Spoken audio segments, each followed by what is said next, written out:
sensory deformation, synesthesia, and topology. So deformation linked to defamiliarization etymologically and in the way the word is structured. So with the familiar being defamiliarized, here we have form being deformed. And deformation is going to be important for synesthesia and topology. And we're going to think about the ways in which they might be linked, these two areas. And the way we're thinking about this is still with the body and with the senses as well. So a couple of definitions there. So synesthesia, which we may have got onto in what kind of briefly in previous sessions, a condition in which someone experiences things through their senses in an unusual way.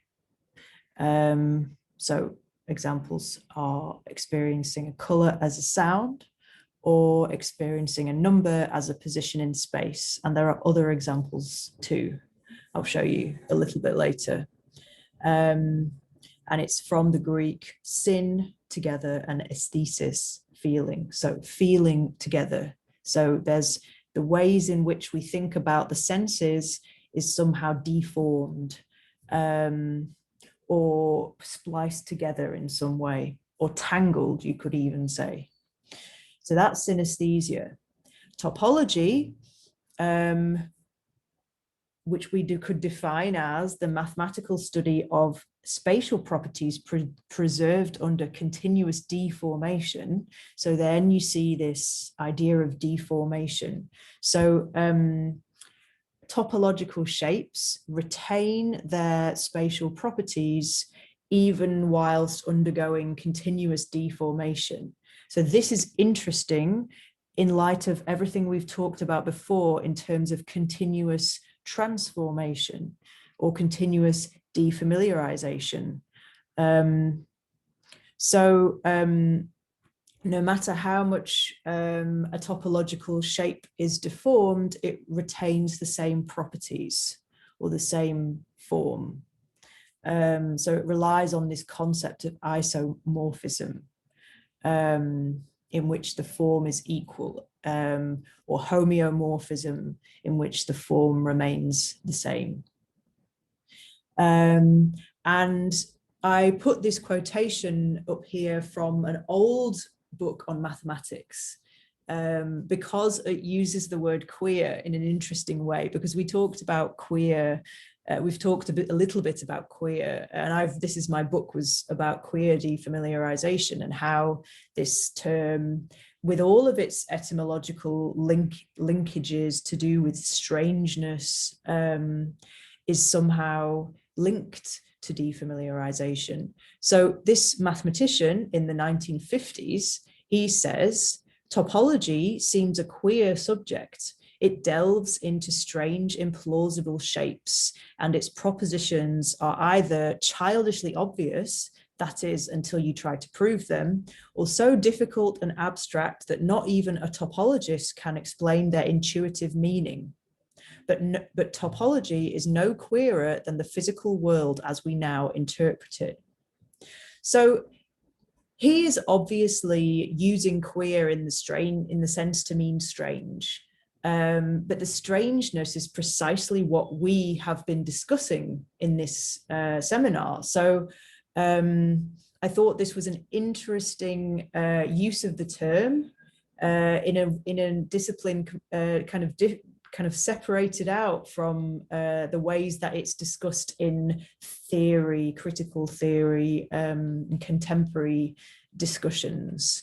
So these are the terms to think about today. Before we get into synesthesia as a condition which some people experience involuntarily, we can think about how it is used or how it's important in creative practice, in all creative practice. whether it's writing or painting or sculpture or music or any of these, because it relies on what we might see as a kind of metaphorical movement in which one thing stands for another thing. So this is a famous statement from the French poet Arthur Rimbaud, and he says, the poet makes himself a seer by a long, gigantic and rational derangement of all the senses. So here, what Rimbaud is discussing is the way that a long, gigantic and rational derangement of all the senses. So this is what he's saying poetry is. Poetry is synesthesia in this sense. So you can see how important it is to, at least to this kind of symbolist poetry. So it's important at this time, end of the 19th century into the 20th century, this kind of deranging of the senses in different ways. But if you looked at the text that I put up on synesthesia and the ancient world, you will see that these discussions have always been there in Western thought, as far as we can see. It's just that when you go back to someone like Aristotle, it's almost as though the senses must be kept separate, and vision is often prioritized in ancient thought. Whereas when we get to the end of the 19th, early 20th century, it becomes like the great thing to do is to put these senses together in different ways. So we'll talk about different ways that can be done. So going back to the 18th century, Louis Bertrand Castel was a Jesuit monk who invented a kind of speculative instrument which he was trying to produce the effects of synesthesia.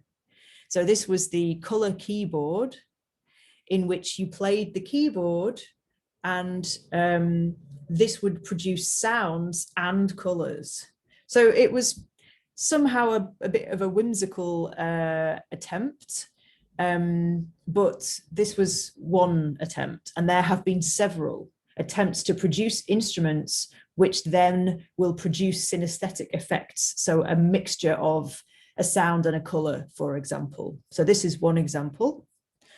And then more recently in the 20th century, we have Alexander Scriabin, who was a composer, a Russian composer, and he also invented a different kind of instrument, but with the same attempt, which he called the color keyboard, or the chromola.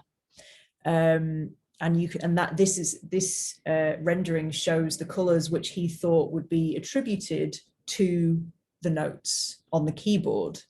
And he invented this for a piece called Prometheus, Poem of Fire, because with this piece, he wanted to create a synesthetic effect.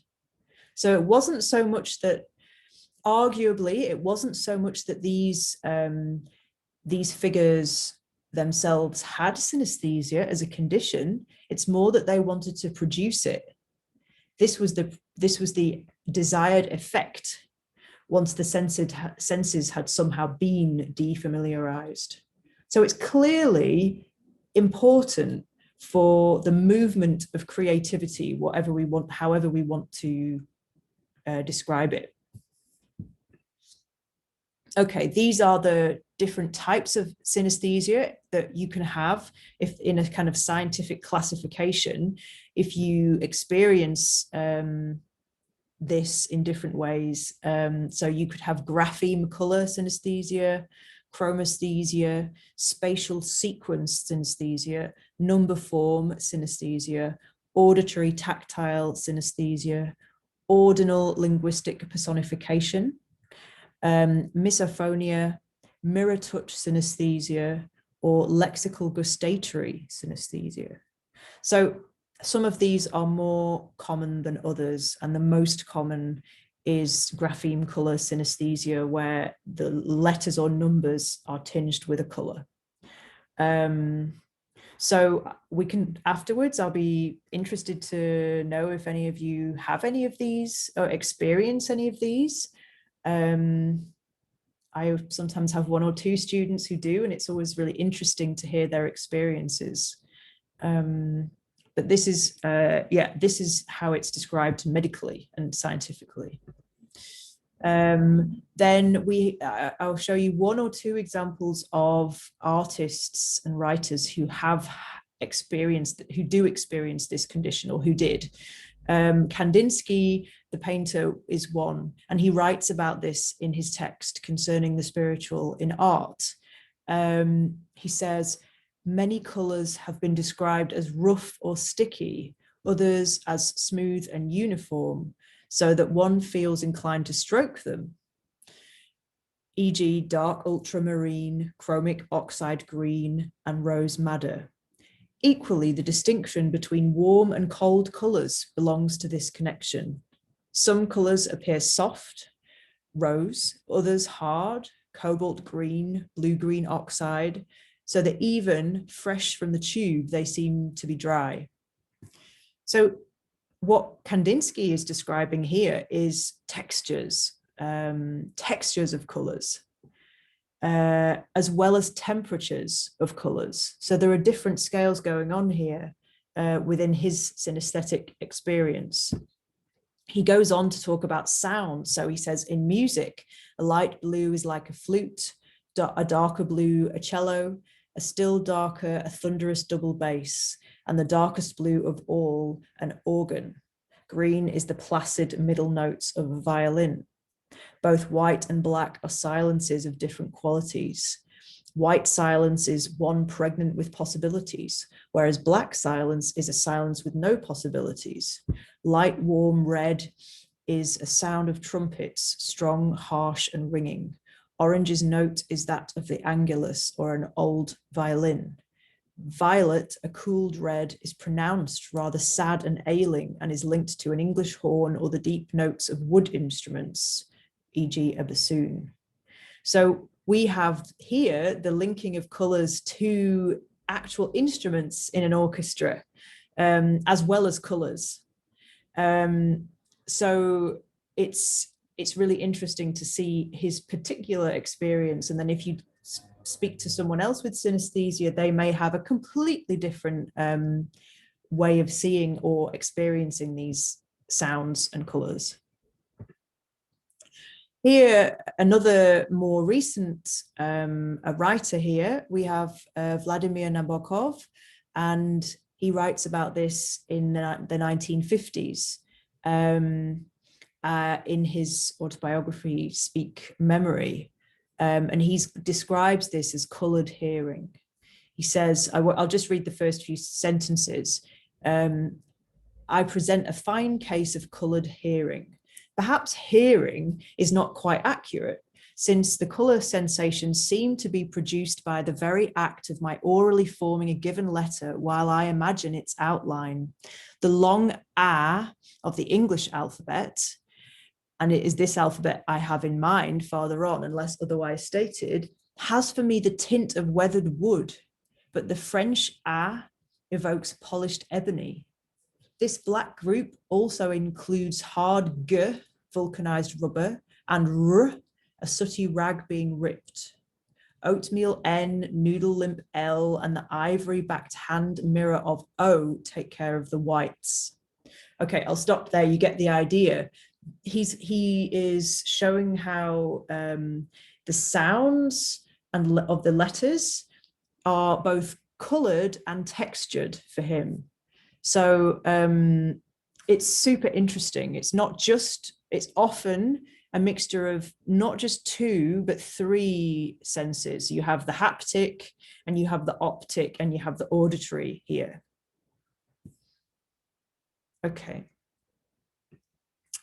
Going back to Rimbaud, Arthur Rimbaud, he wrote this poem at the end of the 19th century, VOWELS, in which he is linking each vowel in the alphabet to a color. I will read the first stanza for you. Black A, white E, red I, green U, blue O, vowels. Someday I'll reveal the secret of your birth. A, black shaggy corset of dazzling flies that drone around death angels, gulfs of darkness. And then he goes on, and each vowel is given not only a color, but a whole micro narrative, a little story. And so this, when I first read this poem, I was fascinated by it. And several times I've tried, I don't have synesthesia myself, but I constantly am playing around with it. And I tried to capture at one point what these vowels were doing for me. So, and this is what I've put here for you. So I'll read this for you. This was my thinking. A is a door into a bat-filled haunted house. E is a segmented swimming pool flowing out from the left to the right. I sings high and lonely on a precipice, only a goat up there and thin air. O cannot separate from orange, the dusty, burning flame-like simian bumpled waxy citrus orb. U, a vessel catching lukewarm pools of yellow flooding over. So I would invite you yourselves to play around with this idea, just, I mean, purely for fun. Imagine what the vowels do for you, what narratives, what stories, or what sensations come up for you when you think about these vowels, or the consonants. You could also do it with the consonants. It's just that there are a lot of them, then it's quick to have a go with the vowels. So that's something for you to play around with if you're interested. Okay, so I will go into thinking about topology in a second. What I've put here for you there's a whole load of different shapes, scales, tables here, and we have everything from, we have two topological shapes here. We have the torus, which is the donut-like shape, and we have the Klein bottle, which is the one that looks like it has a handle. And these are topological shapes which retain their properties whilst under continuous deformation. We don't need to go deep into the calculations required for these shapes, but they're just there as visual renderings to help us think about how this might relate to the senses. So here we have different classificatory systems, such as the Linnaeus system of taxonomy, and we have the periodic table of chemical elements. We have the color wheel. We have musical scales. We have the vowel space, which is how we produce vowels in our mouth. And we have an image of a fingerprint. So all of these scales are producing different ways of categorizing our experience or our existence, whether it's in kind of discrete steps, as you can see very easily with the scale or the musical scale, for example, or the periodic table. It's harder in a continuous space, such as the vowel space, the vowel quadrilateral. There are no, it's a kind of continuous move from one vowel sound to another. So if I go yeah, this is a continuous movement. So it's harder to separate out when one becomes another.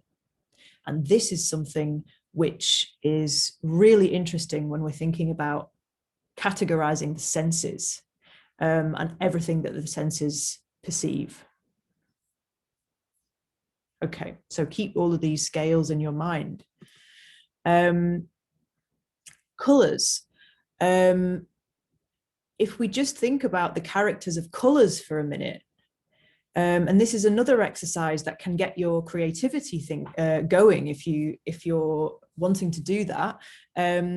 I also had a go at doing this in a text of my own, where I was thinking about the characters of colors, not the associations so much, because we know that there are common associations, such as red is either passion or anger, green might be envy, blue might be melancholy.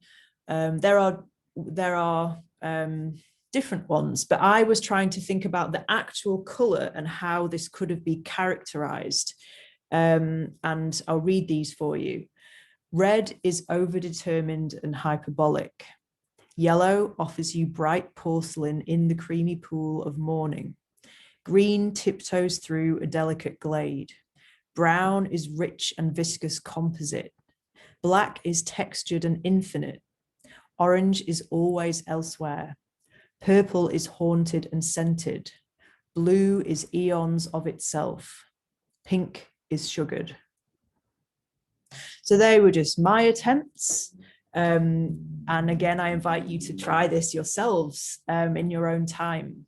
It's a nice exercise to get you thinking about how our brains make these kind of metaphorical jumps from one register to another.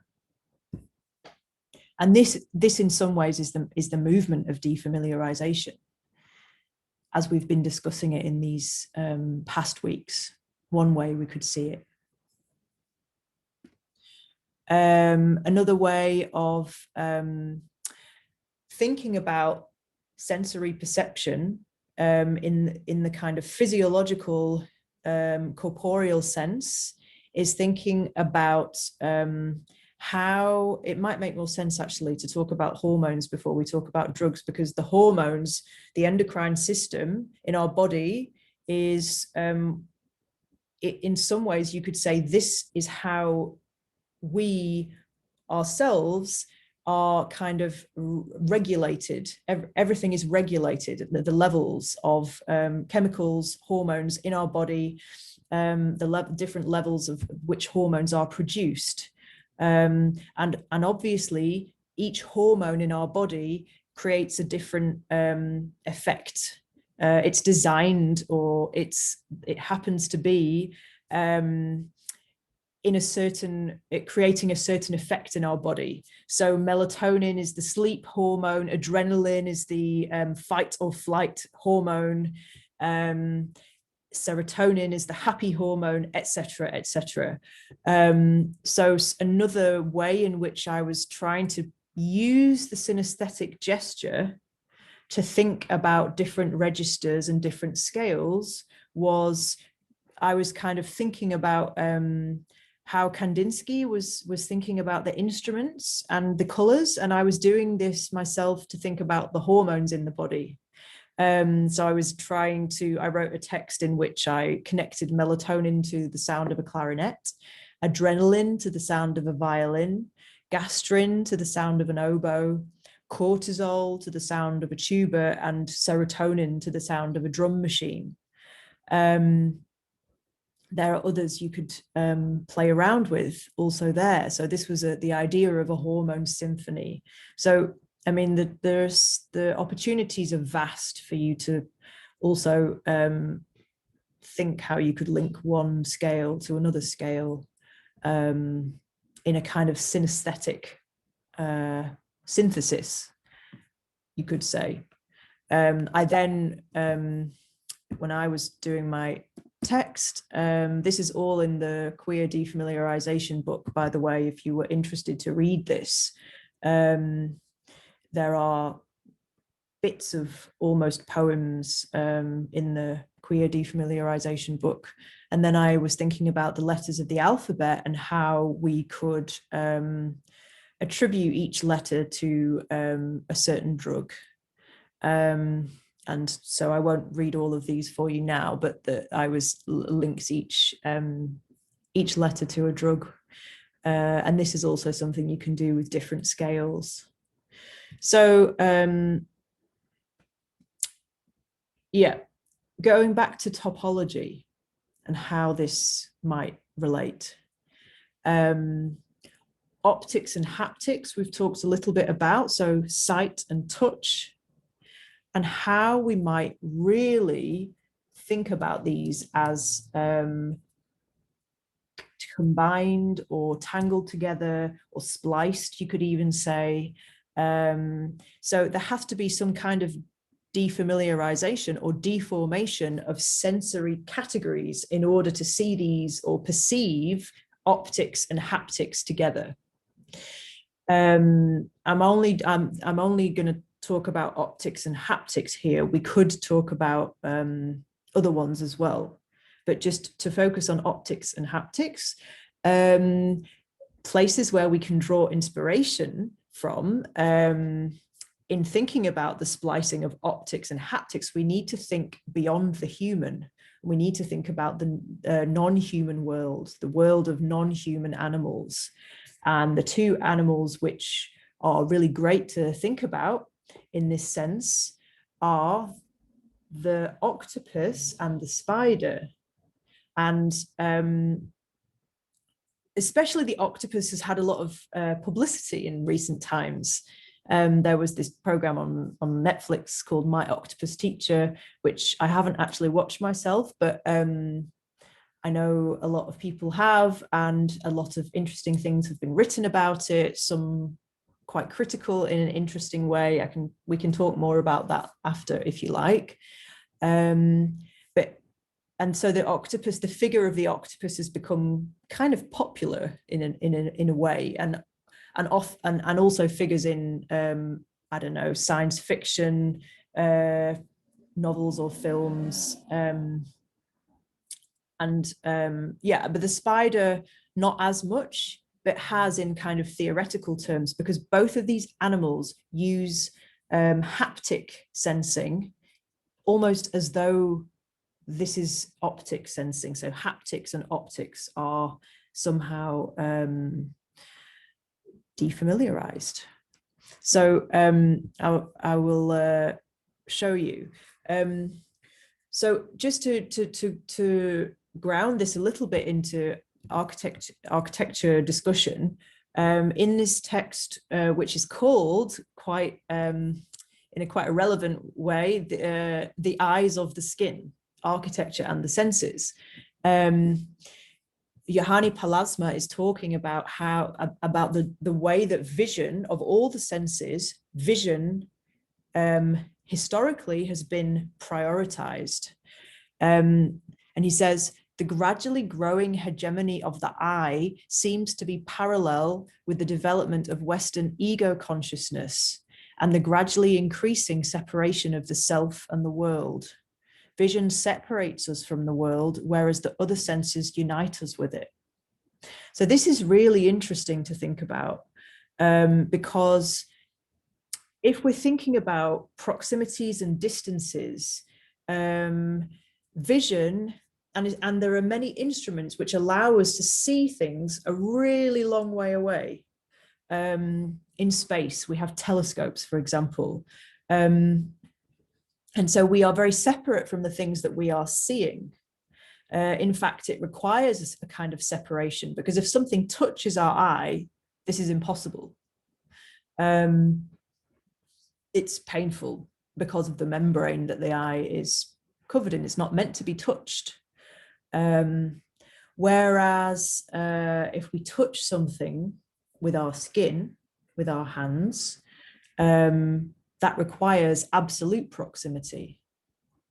So that's an interesting argument from Palasma there, thinking about the way that vision has been prioritized as the most important sense somehow.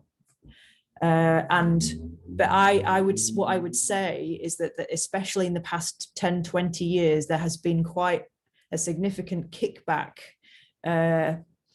against this, or kind of countering this and saying, oh, the other senses are just as important. And that's what some of these animals, this discussion of these animals is also showing us. The separation of the self and world. We could also talk about the separation or the philosophical perception or the dualism of mind and body. And if these things are thought together, then this is more in line with thinking about other senses, if that makes sense. We'll come back to that. I just also wanted to show you from a poem, a Renaissance poem by John Donne, called The Ecstasy. This is a line from his poem. He says, "Our eye beams twisted and did thread our eyes upon one double string." So this is a metaphysical concept or conceit, you can say, which is an extreme kind of metaphorical description in the poem, which is describing two people, a man and a woman, lovers, who are gazing at each other, and there are beams from their eyes which shoot out of their eyes and thread together. So this is, I mean, this is the stuff of science fiction, I always think myself. It's almost a surreal or grotesque image, but it's also, he is intending this to be very romantic. So I think this is kind of interesting. Is it romantic? Is it grotesque? Is it both? It's Renaissance era. So this is, their eyes are kind of, their souls are coming out of their eyes and kind of twisting together. So it was certainly memorable, the line from this poem, but it's showing how even in the Renaissance time, it's possible to think about the senses differently. Okay, so we must get to the animals. Starting off with the octopus then. This is a really nice book from a few years ago called Other Minds, the Octopus and the Evolution of Intelligent Life by Peter Godfrey Smith. And he says in this book that the octopus lives outside the usual brain-body divide, because everything about the body of the octopus is somehow also its brain.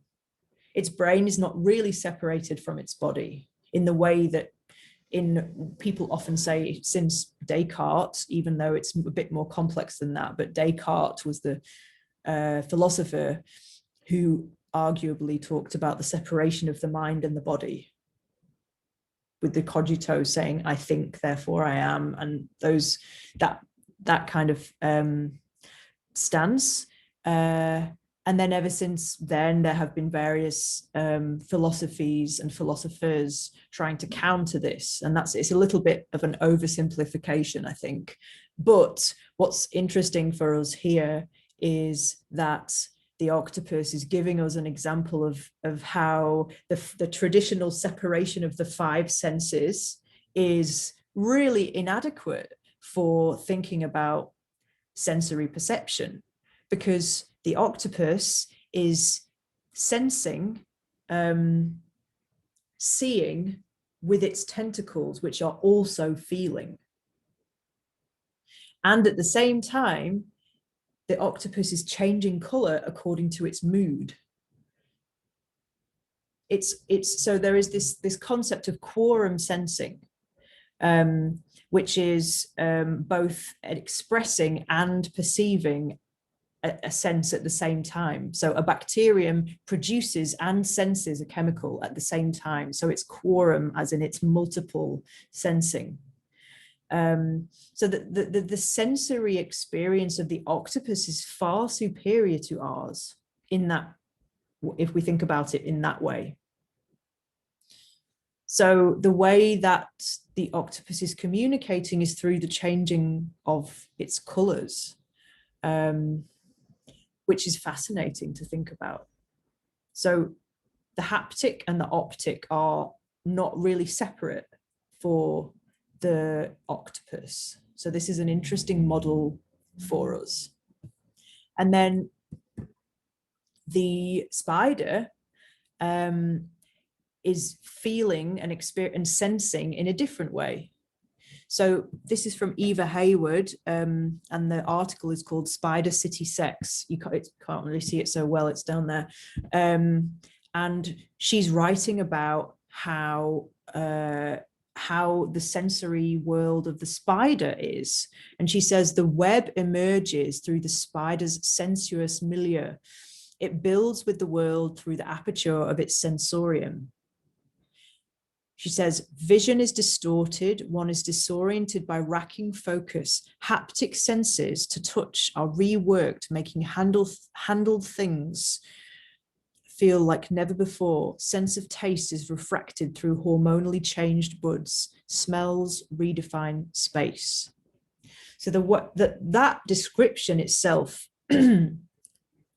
is not necessarily pertaining to the spider. This is just a description of how synesthesia is kind of tangling all of your senses together. But the idea of the web and the spider feels with its web. This is the point that she's making. If there's a tiny motion or movement happening at the edge of a web, the spider feels it through the web.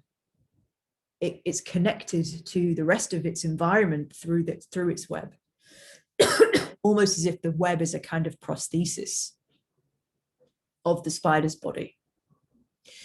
So here there's a less of a clear division between the interior and the exterior of the spider's body in terms of sensing. Okay. To go back to thinking about the skin then, and topology, because we didn't talk so much about topology, Michel Serres, in this wonderful book, The Five Senses, A Philosophy of Mingled Bodies, he makes this connection between the skin and topology. If we imagine the skin itself as one of these topological shapes which retains its properties whilst being under constant deformation, it's changing its formation all the time. This is what he says: the body is composed like a book, a topology of tailoring. The pieces are stitched together at first, a geometry of sounds. Next, the first global synthesis through the medium of language.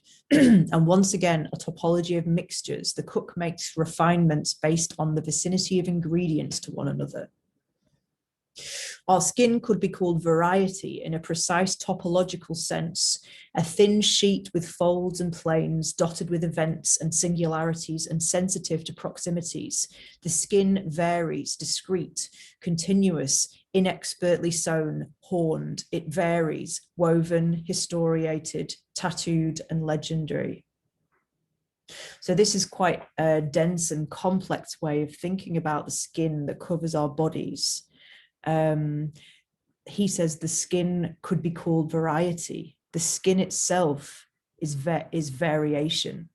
It's kind of like the sense of variation. It's always varied, and it's different. Everywhere it's different.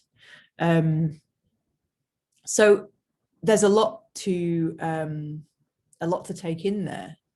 But this is quite beautiful way that Serres writes about the skin and the body.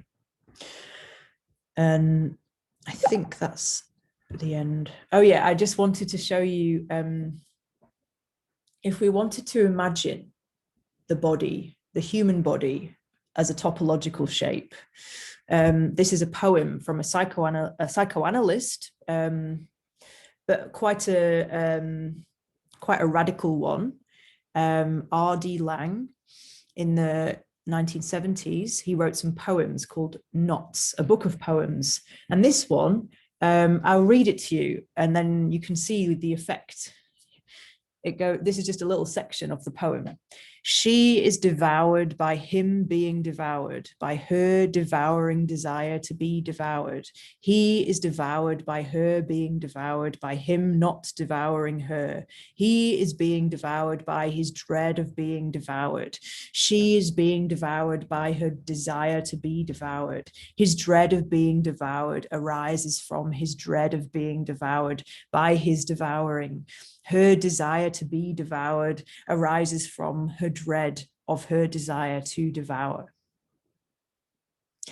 So there's a lot of devouring happening. So if you're confused about this word devouring, so to devour means to consume entirely, to consume something and take it inside you. So there's obvious sexual connotations here. But if you just try to imagine, we have two figures, he and she here, and one is the idea of one constantly, there's a desire and a fear of devouring the other one entirely, and a constant movement of these things. And this is somehow, if you imagine these two bodies as topological shapes, that's the only way in which this could be somehow possible in a physical space, for this to devour, and constantly. It's an interesting challenge to try and imagine these two figures constantly devouring one another in your head. And I think this is somewhere where topology helps us, basically. So I'm interested to know your thoughts on synesthesia and topology and this intermingling or different ways of thinking about the senses and the kind of categorization of the senses.